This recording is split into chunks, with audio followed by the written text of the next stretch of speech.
সল্টলেকের ঐক্যতানে শুরু হয়ে গেছে পশ্চিমবঙ্গ সরকার দ্বারা পরিচালিত কলকাতার জনপ্রিয় হস্তশিল্প মেলা। এটি চলবে 21শে নভেম্বর থেকে 14ই ডিসেম্বর অবধি, দুপুর 1টা থেকে রাত 8:30 অবধি।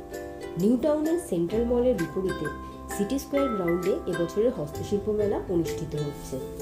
এখানে একই ছাদের নিচে দেখা যাবে পশ্চিমবঙ্গের ঐতিহ্য, রং ও সৃজনশীলতার মিলন মেলা। পশ্চিমবঙ্গের বিভিন্ন প্রান্তের শিল্পীদের হাতের কাজের নিদর্শনের দেখা মিলবে এই মেলাতে। এখানে পেয়ে যাবেন হাতে তৈরি তাঁত, কাঁথা, টেরাকোটা, কাঠের কাজ, পিতল, বেতের বিভিন্ন জিনিস। এছাড়াও পাওয়া যাচ্ছে ঘর সাজানোর সামগ্রী, jewellery, jute bag, showpiece in budget friendly দামে। শুধু কেনাকাটা নয়, লোকসঙ্গীত, খাবার আর বাংলার সংস্কৃতির এক অন্যরকম অনুভূতি। বাংলার কোন কোন থেকে আসা শিল্পীদের অসাধারণ কাজ এখানে একসাথে পাবেন। আমরা তো ঘুরে এলাম, আপনি কবে যাচ্ছেন?